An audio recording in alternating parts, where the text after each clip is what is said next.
Bapa yang penuh kasih, tiba saatnya bagi kami untuk menerima pemberitaan firman-Mu.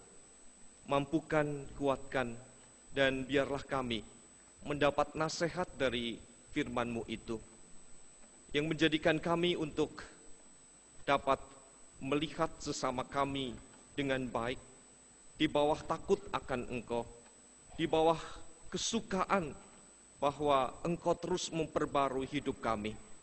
Biarlah kami mewujudkan semuanya itu di tengah-tengah komunitas kami berada, dalam persekutuan keluarga kami, dalam jemaat ini, dalam pekerjaan dan dimanapun Tuhan mempercayakan kami sesuai dengan panggilan yang kami lakukan. Kepadamu kami berserah dan memohon agar Engkau sendiri yang berbicara kepada kami, karena kami belajar untuk siap mendengar dan melaksanakan firman-Mu. Kami berdoa di dalam nama Tuhan kami, Yesus Kristus. Amin. Ibu, Bapak, dan saudara-saudari yang terkasih, pembacaan firman Tuhan untuk kita pada pagi hari ini berdasarkan Injil Yesus Kristus menurut Yohanes di dalam pasal yang ke-20 ayat 19 sampai dengan ayat 31. Injil Yohanes pasal 20 ayat 19 sampai dengan ayat 31, di mana bagian Injil ini oleh Lembaga Alkitab Indonesia dibagi menjadi 3 bagian perikop. Bagaimana Yesus menampakkan diri kepada murid-muridnya dan penegasan Yesus kepada Thomas yang tidak percaya, serta maksud Injil ini dicatat. Ketika hari sudah malam pada hari pertama minggu itu, berkumpullah murid-murid Yesus di suatu tempat dengan pintu-pintu yang terkunci, karena mereka takut kepada orang-orang Yahudi. Pada waktu itu datanglah Yesus dan berdiri di tengah-tengah mereka dan berkata, "Damai sejahtera bagi kamu." Dan sesudah berkata demikian, ia menunjukkan tangannya dan lambungnya kepada mereka. Murid-murid itu bersukacita ketika mereka melihat Tuhan. Maka kata Yesus sekali lagi, "Damai sejahtera bagi kamu. Sama seperti Bapa mengutus aku, demikian juga sekarang aku mengutus kamu." Dan sesudah berkata demikian, ia mengembusi mereka dan berkata, "Terimalah Roh Kudus. Jikalau kamu mengampuni dosa orang, dosanya diampuni. Dan jikalau kamu menyatakan dosa orang tetap ada, dosanya tetap ada." Tetapi Thomas, seorang dari ke-12 murid itu yang disebut Didimus, tidak ada bersama-sama mereka ketika Yesus datang ke situ. Maka kata murid-murid yang lain itu kepadanya, "Kami telah melihat Tuhan." Tetapi Thomas berkata kepada mereka, "Sebelum aku melihat bekas paku pada tangannya, dan sebelum aku mencucukkan jariku ke dalam bekas paku itu dan mencucukkan tanganku ke dalam lambungnya, sekali-kali aku tidak akan percaya." 8 hari kemudian, murid-murid Yesus berada kembali dalam rumah itu, dan Thomas bersama-sama dengan mereka. Sementara pintu-pintu terkunci, Yesus datang dan ia berdiri di tengah-tengah mereka dan berkata, "Damai sejahtera bagi kamu." Kemudian ia berkata kepada Thomas, "Taruhlah jarimu di sini, dan lihatlah tanganku, ulurkanlah tanganmu, dan cucukkan ke dalam lambungku, dan jangan engkau tidak percaya lagi, melainkan percayalah." Thomas menjawab dia, "Ya Tuhanku dan Allahku." Kata Yesus kepadanya, "Karena engkau telah melihat aku, maka engkau percaya. Berbahagialah mereka yang tidak melihat namun percaya." Ayat 30 dan ayat 31 kita baca bersama-sama.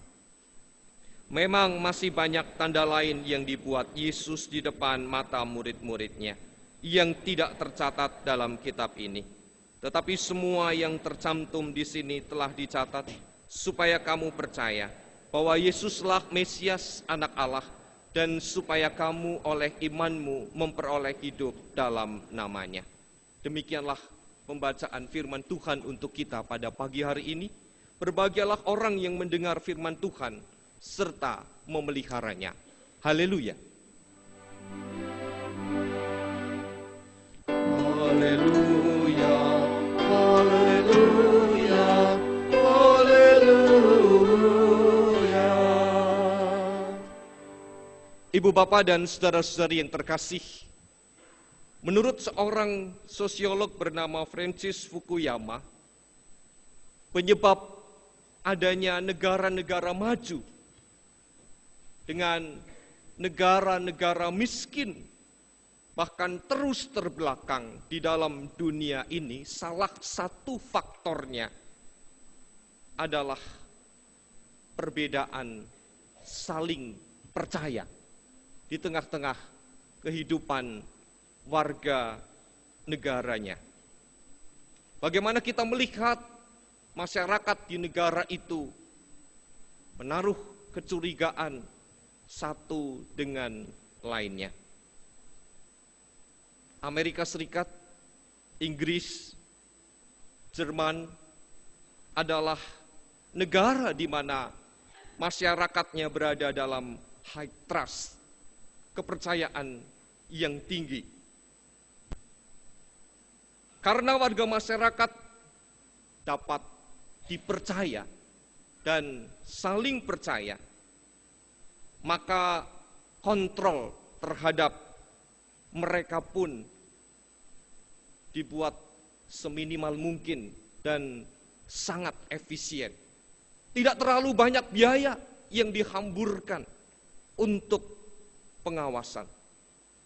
Ciri khas yang lain adalah warganya disiplin, bertanggung jawab, tepat waktu, karena waktu berharga. Satu dengan yang lain, orang-orangnya tidak usil, tidak saling mengejek satu dengan yang lain. Lalu bagaimana dengan kehidupan kita? Ibu bapak dan saudara-saudara yang terkasih, salah satu bukti yang sesungguhnya kita berada di tengah-tengah situasi bukan dalam high trust, tapi low trust society. Di antaranya, rumah tempat tinggal kita itu bertembok tinggi. Selain bertembok tinggi juga masih diberi pagar penghalang di dalamnya. Bahkan orang yang terlihat di dalam seperti gorila ya, ibu bapak. Karena selain tembok yang tinggi masih ditambah dengan pagar besi di dalam.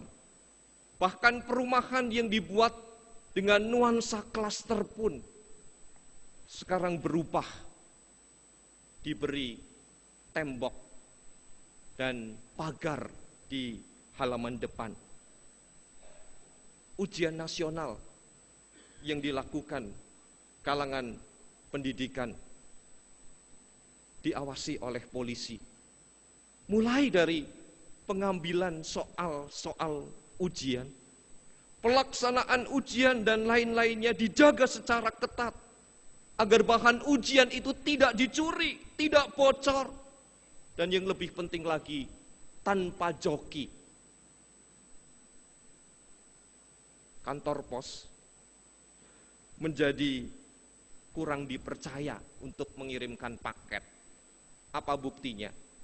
Kalau kita menerima paket melalui pos, paket itu sudah bolong, sudah berlubang. Walaupun barang itu tidak diambil, namun petugas pos ada kalanya melihat apa isi barang itu. Dan tanpa disadari, ketidakpercayaan ini juga muncul di dalam gereja. Buktinya apa, Ibu Bapak? Coba nanti kita perhatikan saat kita memasukkan uang kolekte kita. Lubang kantong persembahan itu dibuat seminimal mungkin agar tangan tidak bisa masuk. Saking minimalnya itu, maka orang juga sulit untuk memasukkan uang dalam jumlah yang besar.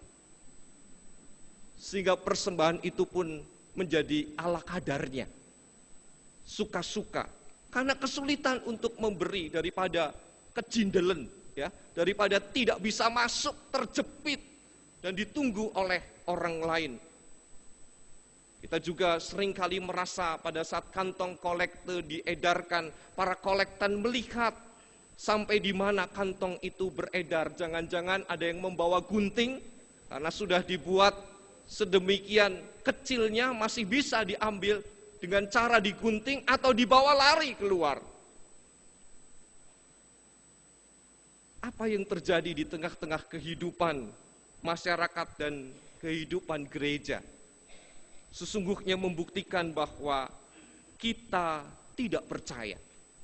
Bukan dalam pengertian belief, percaya kepada Tuhan.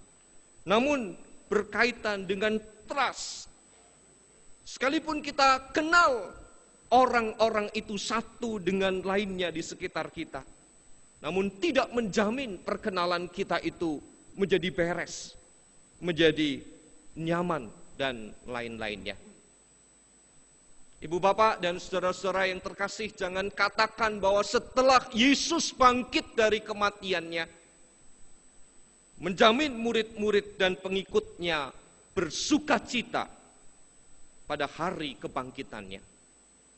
Justru mereka berada di tengah-tengah situasi konflik, berada dalam keadaan terancam, baik secara eksternal maupun internal. Ada dua hal yang menyebabkan murid-murid menjadi tidak percaya. Dan mengapa mereka yang berkumpul dalam satu komunitas di tengah-tengah kebersamaan itu memilih menutup rapat-rapat rumah tempat tinggal mereka. Mereka takut kalau serdadu Romawi atau siapapun juga disuruh oleh Sanhedrin, oleh pemimpin agama untuk menangkap mereka.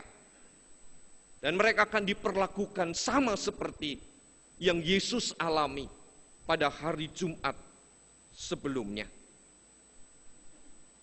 Oleh karena itu setiap langkah suara di luar, mereka berdebar-debar, mereka ketakutan, mereka curiga, mereka menjadi takut.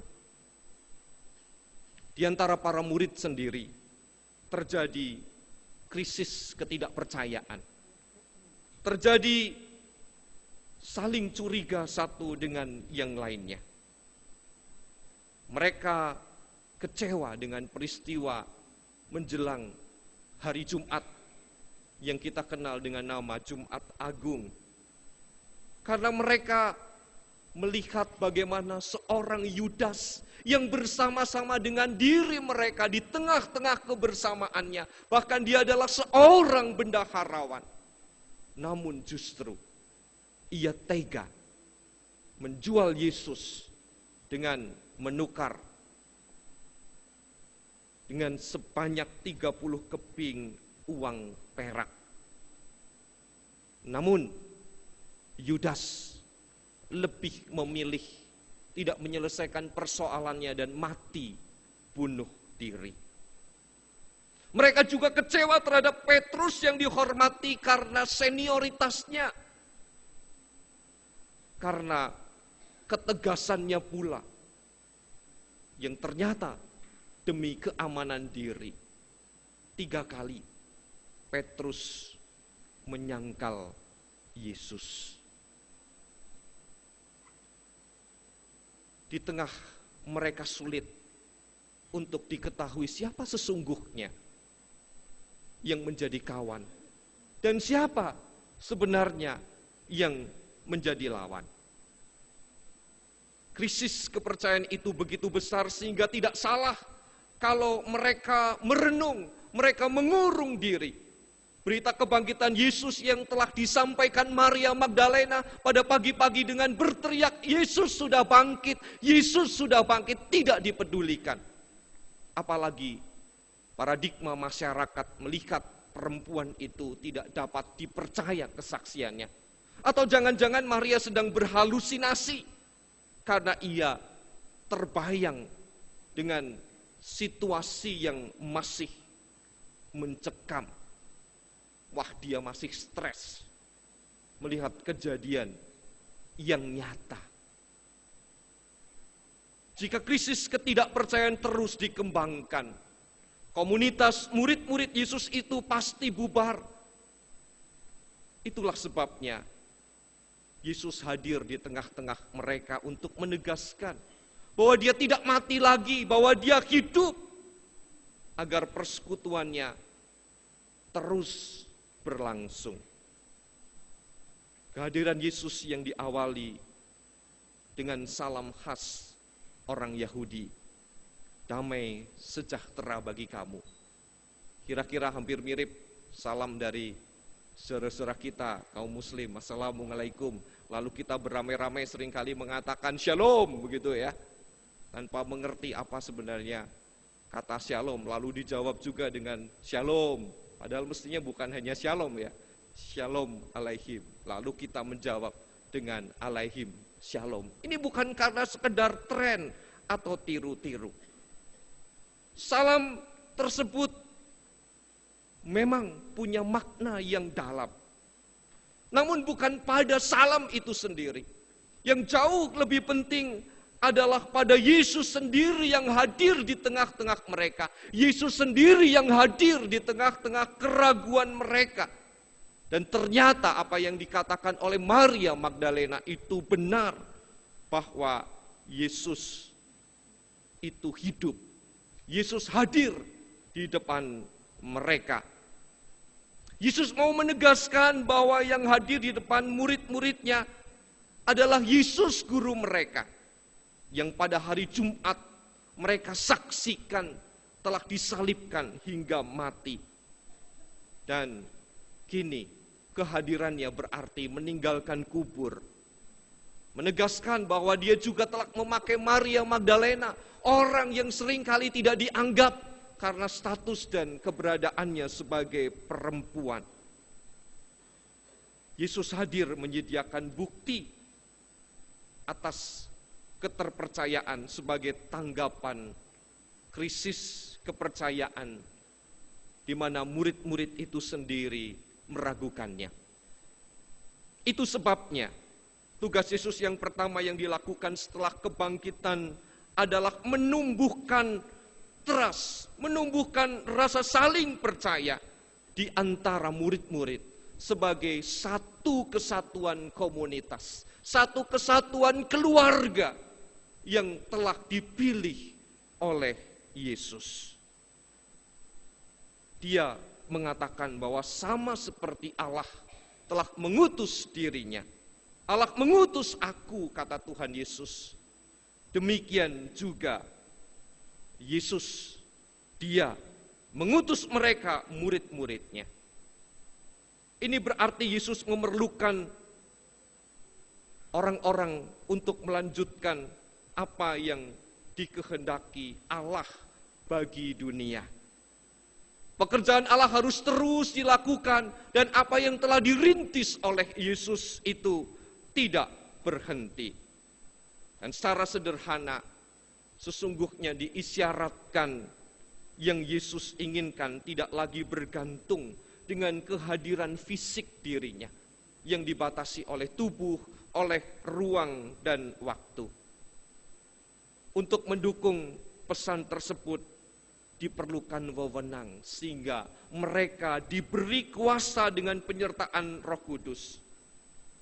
Penyertaan itu juga disertai dengan kepercayaan kepada murid-murid yang dimulai dari diri mereka masing-masing, dari diri setiap pribadi untuk mengampuni, untuk berdamai, untuk memandang orang lain dengan cara yang baik. Bukan dibatasi oleh nilai-nilai tertentu. Apa yang ada di tengah-tengah kekurangan orang lain belajar untuk diterima. Berarti mereka diberi kesempatan untuk membuktikan bahwa diri mereka bisa dipercaya. Dan pertama-tama Tuhan Yesus mengatakan, jika kamu mengampuni dosa orang, maka dosamu juga akan diampuni. Namun jika engkau tidak mau mengampuni dosa orang, dosa itu akan tetap ada. Memang berkaitan dengan dosa bukan urusan manusia. Itu adalah wewenang Allah. Namun bagaimana seseorang yang mau menerima kehadiran Yesus itu membuka diri, mau berdamai, mau menyesal, mau mengakui dosa, dan memandang orang lain yang bersalah itu juga tidak terus-menerus dalam keadaan bersalah, tapi belajar menerima orang lain dengan kepercayaan. Ini bukan perkara yang mudah. Oleh karena itu, jika engkau tidak mau mengampuni dosa orang, itu urusanmu. Namun bagaimana jika engkau ingin menjadi saksi Tuhan, menjadi saksiku, tidak mau berdamai dengan sesama kami, dengan sesama kita? Sebelumnya Tuhan Yesus sendiri juga mengajarkan di dalam bagian doa Bapa kami, ampunilah kami seperti kami juga mengampuni orang yang bersalah kepada kami. Artinya apa? Tuhan tidak akan memberikan pengampunan kalau kita sendiri belum mau berdamai dengan orang lain.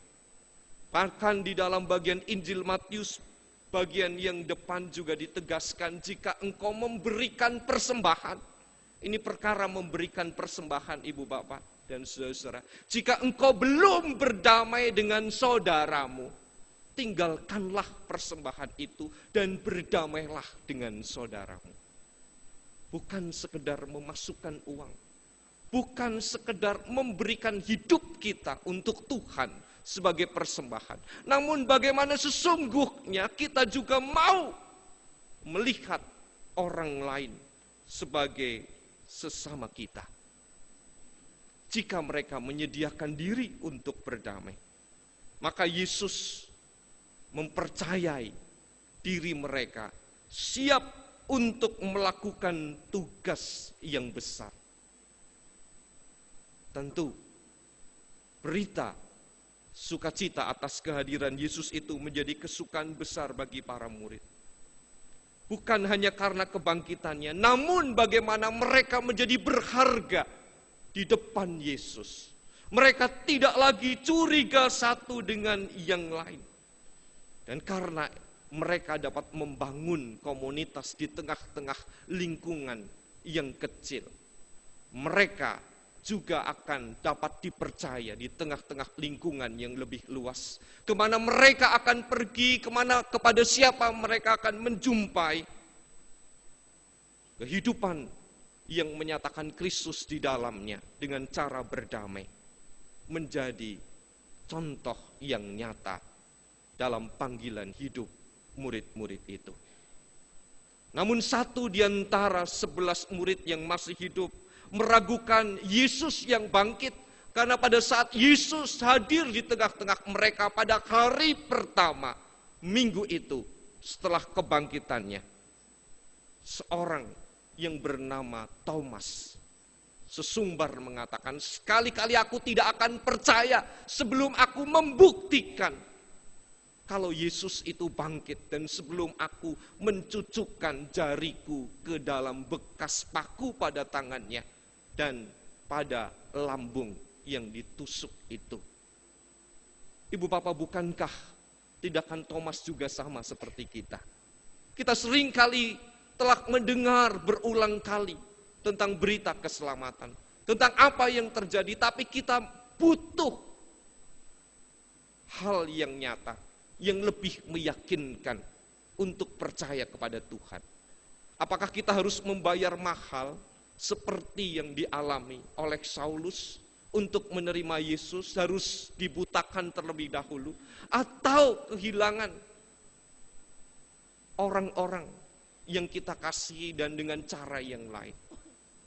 Ada kalanya kita menjadi seperti Thomas yang bersifat skeptis, kehilangan harapan, sehingga dibuat ragu dan lebih memilih menyendirikan diri, merenung karena ketidakpercayaan yang ia bangun.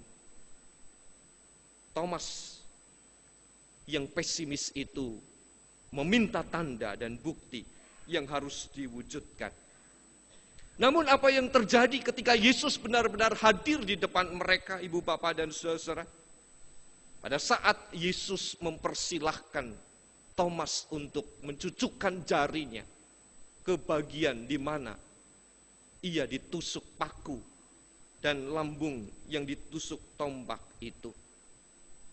Dengan sendirinya Thomas merasa yakin bahwa Yesus yang hadir adalah Yesus yang sudah bangkit.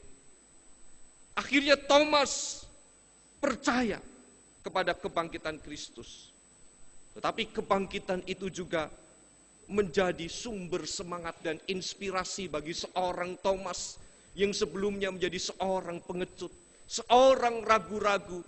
Dan setelah mendapat kuasa, jaminan, penyertaan, Yesus menyertai dirinya. Thomas lebih memilih untuk memberitakan Injil ke timur, yaitu ke India. Dan menurut tradisi gereja di India itu adalah gereja yang dibangun oleh Rasul Thomas. Ibu bapak dan saudara-saudari yang terkasih, kita semua adalah kelanjutan dari komunitas murid-murid Yesus yang menerima berita sukacita. Walaupun kita tidak menyaksikan secara langsung peristiwa kebangkitan itu, namun kita meyakini dengan iman yang kita percayai atas berita besar yang kita baca melalui firman Tuhan, yang diceritakan oleh orang tua kita. Untuk melakukan semuanya itu diperlukan kepercayaan diri kita untuk tunduk dalam kerendahan hati kepada Dia yang sudah bangkit. Bahkan gereja ini pun juga yang melakukan banyak tugas panggilan dengan segala rencana, atau istilah kerennya program kerja. Mesti juga melakukan program kerjanya dengan cara yang bijak. Walaupun kita berkata berkat Tuhan itu sangat luar biasa, tetapi sangat konyol bila kita tidak memperhitungkan berapa penerimaan kita selama tahun ini. Dan kita membuat anggaran tanpa memperhitungkan apa yang telah kita terima. Disitulah justru di tengah-tengah hidup yang kita jalani dalam kebersamaan hikmat Tuhan harus kita pergunakan. Sebagai gereja kita perlu terlebih dahulu menjadi persekutuan. Persekutuan yang saling percaya satu dengan yang lain. Persekutuan orang-orang yang sungguh-sungguh terpanggil untuk melayani. Bukan karena di rumah sedang suntuk, sedang tidak berdamai dengan pasangannya, lalu pelayanan itu menjadi pelarian. Pelayanan itu adalah bagian di mana kita juga yang percaya di bawah terang Kristus dapat dipercaya oleh orang lain. Di mana diri kita secara pribadi bersama dengan badan-badan pelayanan, bahkan bersama dengan para penatua dan pendeta, mampu membuktikan diri kita masing-masing dapat dipercaya. Sangat membahayakan bagi gereja jika rasa saling percaya tidak ada lagi di antara orang-orang yang mengatakan dirinya melayani. Yang justru terjadi saling curiga, menggunjingkan satu terhadap yang lain. Cara penyelesaian dan upaya yang dilakukan gereja seringkali tidak berdasarkan kasih yang semestinya diwujudkan. pengawasan diperketat, peraturan diperbanyak, dan tanpa disadari sesungguhnya rasa percaya di antara kita ini menurun.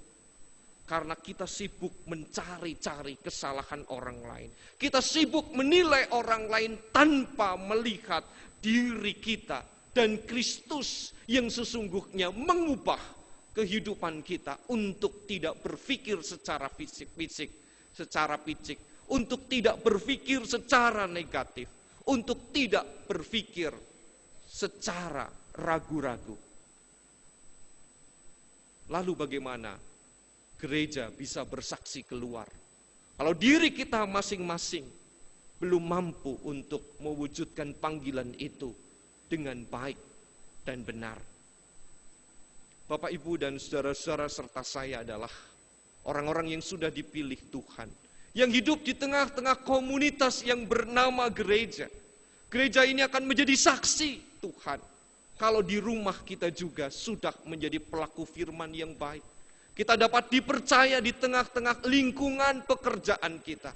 Kita dapat melakukan tindakan yang baik di tengah-tengah lingkungan masyarakat.